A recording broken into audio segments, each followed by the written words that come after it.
ঘাটাল লোকসভা কেন্দ্রের সবচেয়ে বড় সমস্যা ছিল এখানকার বন্যা। সেই বন্যা থেকে কিভাবে আমরা উদ্ধার হব। 1958-এ একটা প্রজেক্ট তৈরি হলো। এই প্রজেক্টের নাম দেওয়া হলো ঘাটাল মাস্টার প্ল্যান।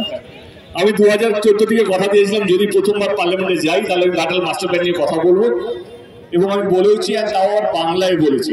আমার শেষ দিন পার্লামেন্টে, যেদিন আমি ভেবেছিলাম আর রাজনীতি করবো না, সেদিন আমি একটাই কথা বলেছিলাম, এটা কোনো বিজেপি বা এটা কোনো টিএমসি বা এটা কোনো কংগ্রেস সিপিএম এর লড়াই নয়, এটা ঘাটাল লোকসভা কেন্দ্রের বেঁচে থাকার মানুষের বেঁচে থাকার লড়াই।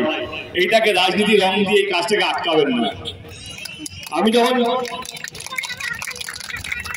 ছেড়ে দিয়েছিলাম তখন দিদি এবং অভিষেক বাবু আমাকে ডেকে পাঠান এবং আমার সঙ্গে অনেকক্ষণ কথা হয়। তখন আমি বললাম যদি আমি এই কাজটাই করতে পারলাম না, তো দিদি আমাকে প্রস্তাব দেয়, তাহলে যদি ঘাটাল মাস্টার প্ল্যান রাজ্য সরকার করে তাহলে তুমি কি আবার দাঁড়াবে?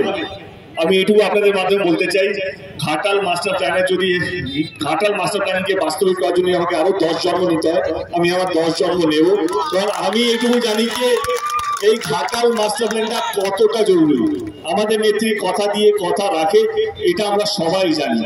2021-এ নির্বাচনের আগে তিনি বলেছিলেন লক্ষ্মীর ভান্ডারের মতন প্রকল্প নিয়ে আসবো, স্বাস্থ্য সাথীর কার্ডের মতন একটা প্রকল্প নিয়ে আসবো।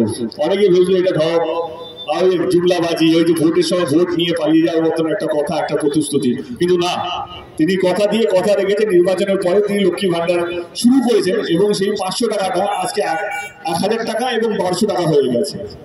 স্বাস্থ্য সাথীর কার্ড সেরকমই তিনি আমাকে কথা দিয়েছেন এবং আরামবাগ সভা থেকে তিনি বলেছেন যে ঘাটাল মাস্টার প্ল্যান তিনি রাজ্য সরকার করবেন এবং তার মধ্যেই 150 কোটি টাকা বরাদ্দ হয়েছে ঘাটাল মাস্টার প্ল্যানের ফার্স্ট ফেজের জন্য, যেটা ইলেকশন কমিশনের কাছে পৌঁছেছে কাজটা শুরু করার জন্য। এবারে বলি যে যেটা আমি শুরুতে বললাম, আমি জোর